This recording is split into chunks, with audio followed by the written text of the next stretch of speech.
Olá, meus amores, tudo bem? Eu tô aqui para falar um pouquinho para vocês e te fazer uma pergunta. Você sabe como que a gente faz no mapa astral? A gente analisa, pelo menos, né, a forma como eu analiso e observo algumas coisas relacionadas à vida afetiva, relacionamentos, né? Conquista, sexualidade dentro do mapa astral? Pois bem, eu tô aqui para contar um pouquinho para você. Aproveitando a energia de hoje, 12 de junho, Dia dos Namorados, vamos lá falar um pouquinho de como que eu observo a vida afetiva, quais são os bloqueios que a gente pode ter. E nisso a gente vê bloqueios, gostos, afinidades, etc e tal, tá? Mas antes da gente começar, deixa eu me apresentar. Eu sou Ellen Reis Mourão, psicoterapeuta junguiana, sou astróloga e oraculista. Se você não me conhece, seja bem-vindo ao canal, seja bem-vindo ao meu Instagram também, Ellen Reis Mourão, psicoterapeuta junguiana, tá? E eu vou começar a falar para você um pouquinho de como é feita uma análise, tá? Tem astrólogos que veem outras coisas, tem, tá? Mas no geral, como que a gente pode observar isso, a questão da vida afetiva e amorosa no mapa astral, ok? Antes da gente começar, deixa eu só colocar aqui um pop-up, gente, e uma observação, que o mapa astral, ele não é uma técnica de terapia, tá, gente? Ele é uma ferramenta de autoconhecimento, tá? Porque eu sou psicoterapeuta junguiana e eu vejo muito por aí, análise astrológica arquetípica. Pessoal, toda análise de mapa astral é arquetípico. Isso não existe, tá? Então, assim, o mapa astral e a astrologia, ela é uma ferramenta de autoconhecimento. Lógico que você pode... Existem várias formas de trabalhar com a astrologia, como, por exemplo, previsões, tá? Dá para trabalhar com trânsitos e progressões, etc e tal. Mas também é uma boa ferramenta de autoconhecimento, tá? Não descarta, por favor, gente. O análise do mapa astral vale como uma sessão de análise? Não, não vale. Não vale, né? Isso são coisas completamente diferentes. Claro que o que sai no mapa astral você pode aproveitar aquelas informações, tem coisas que você olha e fala, poxa, eu não tinha pensado nisso, que interessante. E você pode trabalhar isso na sua análise? Claro que pode, tá? Muita gente se confunde porque Carl Jung fala um pouco de astrologia, alguns textos, cartas, onde ele fala que usou em alguns atendimentos, ele se utilizou da carta natal do paciente, mas ele fez isso devido às circunstâncias e às necessidades. Não dá pra gente entrar em detalhes aqui porque a gente não tava lá, tá? Mas não é obrigatório, não é uma técnica de atendimento usar o mapa astral, ok? Então que fique claro, vamos separar o joio do trigo aqui. Mas é uma excelente ferramenta de autoconhecimento. O analista junguiano pode conhecer a astrologia? Pode, deve. Não necessariamente, tá? Porque isso não faz parte do repertório de uma análise. Assim como existem excelentes astrólogos maravilhosos que fazem mapas incríveis, que não são analistas junguianos. Então, por favor, deixem de lado essa história de mapa arquetípico. A astrologia é arquetípica e ponto, ok? Então vamos lá. O que a gente começa? Que pontos a gente observa, tá? No mapa astral, voltado para essa questão do amor, paixão, sexo, relacionamento. Obviamente a gente dá uma olhada sim no sol da pessoa.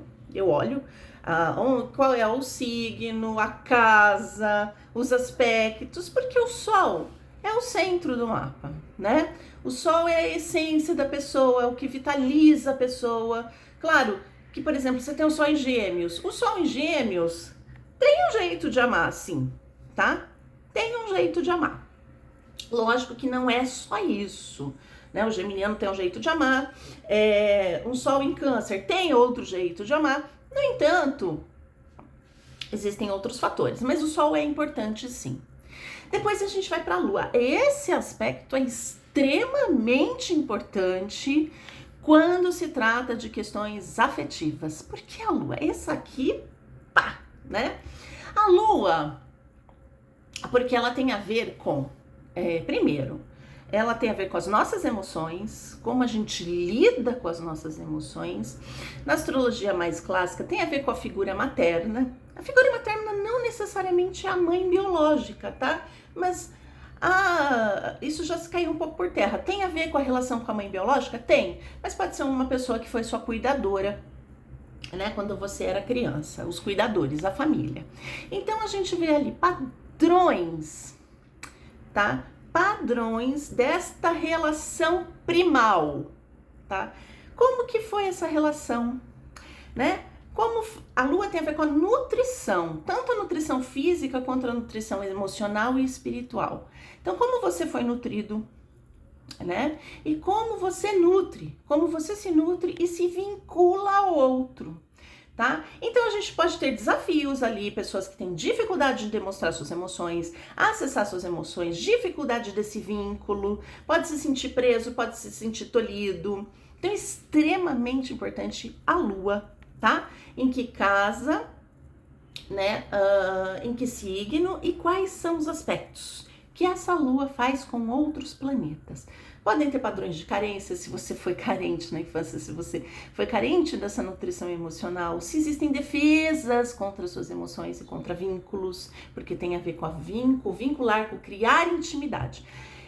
A lua, por exemplo, numa relação, ela vai mostrar a forma como a gente cuida e é cuidado, tá? Porque dentro de um casamento, de uma relação séria, como que você dá suporte ao outro, né? Um tem que às vezes apoiar o outro, nutrir o outro em situações difíceis, né? Se você foge, se você tem dificuldades, etc e tal. Então é muito importante a lua. Eu gosto de dar uma olhada também na casa 4, que é a casa de Câncer, que é regido pela lua, tá? Lógico que não necessariamente você precisa ter Câncer ali na casa 4, mas a casa 4 fala da nossa base, aquilo que nos dá estrutura, tá? Tem a ver com a família, com os antepassados, né? A forma como você é na sua intimidade. Tem gente que parece que é um amor, né? Você conhece a pessoa, poxa, aquela pessoa é um amor, aquela pessoa simpática, simpaticíssima, mas na intimidade ela é o cão, né? Essa pessoa parece ser super emotiva para os outros, para o mundo, e em casa é fria, distante, ok? Egoísta, ou vice-versa. Essa pessoa às vezes parece super áspera, super difícil de lidar, mas na intimidade é um amor, é um anjo, é um doce, ok? E que você carrega também, né, da sua ancestralidade, tá? Tem muito a ver com a casa 4. Então é importante também a gente dar uma olhada. Eu, pelo menos, olho. Tem gente que pode não olhar, mas eu gosto de dar uma olhada nisso, ok? Depois que a gente vê a lua, casa 4, a gente vai para o óbvio, que é a Vênus. A Vênus é a forma como a gente ama. Como a gente ama, como a gente demonstra afeto, aquilo que a gente gosta, aquilo que dá prazer, como a gente seduz, o que nos seduz, etc. Mas antes da gente chegar na Vênus, a gente tem que trabalhar a Lua. Porque assim, vou explicar. A Lua é o que a gente precisa, a Vênus é o que a gente quer. Que interessante. Então, muitas vezes, a pessoa que não trabalhou a sua lua, aquilo que nutre, que é primal, que é aquilo que ela precisa, ela não vai atrair o que ela quer, mas o que ela precisa. Então, a gente tem que trabalhar a nossa lua primeiro, os aspectos das nossas necessidades emocionais, para a gente poder escolher. Vênus é escolha amorosa, lua não. Então, muitas vezes, a gente escolhe através da nossa lua, tá? Quer dizer, a gente não escolhe, a gente é escolhido pela nossa lua. Então a gente tem que trabalhar a nossa lua, a forma como a gente se nutre, como a gente se cuida, os padrões que a gente carrega de passado, né? Tem a ver com os complexos, sim, familiares, ok? Mas a Vênus é a nossa escolha amorosa. Então, né? Como você escolhe? O que tipo de relação você escolhe? Como ela pode acontecer? Então, a gente vê por signo, por casa, e também os aspectos que essa Vênus traz. Além disso, da escolha amorosa, ela tem muito a ver com o nosso valor. Ela rege Libra e Touro, né? Então tem a ver com os relacionamentos, mas também com... A gente fala de dinheiro, finanças? Sim, mas tem a ver com o nosso valor. Como a gente se valoriza, se a gente não se valoriza, como é a nossa autoestima, como a gente se cuida. Tem a ver, sim, com a beleza. Tem a ver, sim, né? Com esse fato, o ato de se cuidar, o ato de se sentir belo, se sentir bem consigo próprio, tá? Então tem a ver com autoestima, autovalorização, né?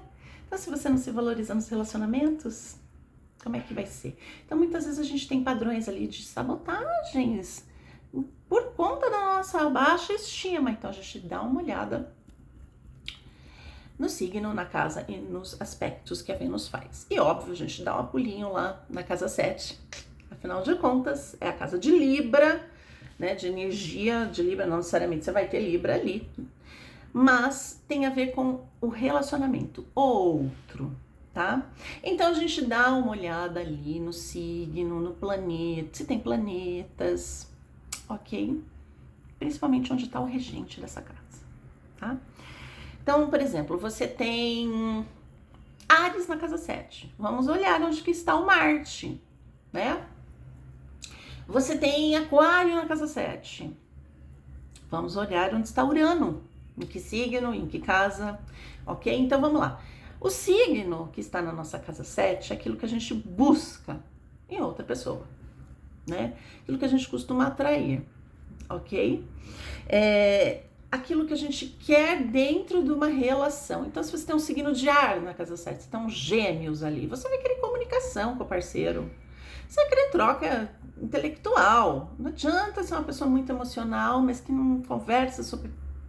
tem altos papos, entendeu? Não vai rolar, né? Então, é importante a gente ver a qualidade daquele signo.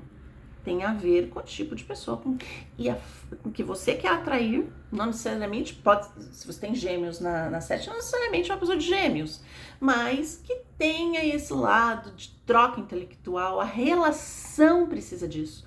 A relação precisa de muita conversa, muito papo, muito movimento, se comunicarem e tudo mais. Tem que ter um quê de intelecto ali, né, no parceiro e na relação. Um aquário ali vai dizer de um casamento diferente, não necessariamente um relacionamento padrão, mas um parceiro também que tenha troca intelectual, mas um casamento mais, assim, vamos dizer assim, com liberdade. E principalmente esse parceiro, essa parceira é um amigo, tá? Tem que ter muita amizade dentro do relacionamento. Ok? Casa 7, extremamente importante. Eu dou uma olhada também na casa 5, que é a casa das paixões. Não é a casa do relacionamento, que aí vai para 7, mas é a forma como a gente lida com a nossa paixão, né? Então, quando a gente se apaixona, os ficantes, né? Como você lida, e principalmente com o seu prazer, ok? Né? Prazer, autoestima, diversão, né? Uma boa casa 5, ela vai trazer alegria, ela vai trazer alto astral, ela vai fazer autoestima. O que faz você se apaixonar? O que faz você se motivar da paixão em você? Faz aquela borboletinha no estômago? Tem a ver com a casa 5. A gente olha o signo, se tem planetas e para onde vai o regente, que é o Sol. Não, perdão. Se você tem Leão na casa 5, é o Sol o regente da casa 5. Se você tem Câncer, a gente vai dar uma olhada onde é que tá a Lua. Em que casa, em que signo, etc. Acabei errando aqui, gente, desculpa. Né? Eu tenho, por exemplo, tenho ali Sagitário na casa 5. Né? Então, a qualidade Sagitário é aquilo que faz você se apaixonar por alguém, ter paixão em viagens, estudos, etc. e tal. E a gente vai dar uma olhada onde está Júpiter. Ok? Júpiter, em que signo, em que casa, etc. e tal. Aí a gente vai para a parte da sexualidade, ok? Como a gente lida com a sexualidade? Na sexualidade eu dou uma olhada em Marte, afinal de contas, Marte tem a ver com conquista, sexo, tá? Como você conquista alguém? É o nosso guerreiro interior, mas ele é aquele que vai, conquista. Tem pessoas que são direto ao ponto, o que elas querem. Como você lida com o sexo, tá? Mas mais no sentido físico. Depois eu vou falar um pouquinho do sexo de uma outra forma. E como você conquista. Então a gente dá uma olhada em que signo está Marte, em que casa está Marte, quais são os aspectos, ok? Desse Marte, e que esse Marte faz com outros planetas. Então tem a ver com o tesão, com a conquista e com nossa sexualidade, tá? Esse ímpeto. A gente também dá uma olhada na casa 8, porque a casa 8 é a casa de sexualidade? É. Mas mais do que uma sexualidade, ela é a casa da intimidade mais profunda. Por quê? Ali o sexo, ele é de autotransformação. Então, como você vive o sexo? Olha que interessante, gente. Vamos pensar. O sexo pode não ter amor nem prazer, tá? Porque prazer é casa 5, amor é casa 5. Percebam que amor, paixão e prazer não estão na mesma casa. Não tá na casa do casamento, porque muitas vezes você pode querer um casamento sem amor. O casamento pode ser por interesse, né? E o sexo não necessariamente vai ter prazer, ok? Mas como você vive o sexo? Como você vive as suas fantasias sexuais? Se você tem liberdade para viver, se as suas fantasias sexuais são mais tradicionais ou não, ok? Como você vive e quais são os valores que você busca em outra pessoa. Afinal de contas, tem a casa do valor do outro. A casa 2 tem a ver com os nossos valores, né? E quais são os valores do outro que muitas vezes você acaba encontrando, tá? E muito a ver com o sexo, como você vive aquela intimidade, se você tem medo, porque é logo depois da casa 7, casamento, associação, relacionamento sério. Casa 8 é a intimidade, é a sexualidade. De repente, acabou o prazer quando casa, né? Vai ter que ver isso, dar uma olhada como tá a casa 5 com a casa 8 e etc e tal. Tem gente que perde prazer, tem gente que aumenta o prazer, tem gente que quer viver fantasias loucas depois que casa, tem gente que vira papai e mamãe, né? Vai fazer só papai e mamãezinho depois que casa. Então é importante dar uma olhada também na casa 8, tá? E claro, por signo, planeta, né? E onde está o regente da sua casa 8? Se você tem leão na casa 8, vai dar uma olhada onde é que está o sol. Se você tem touro na casa 8, onde é que está Vênus? E assim por diante, tá?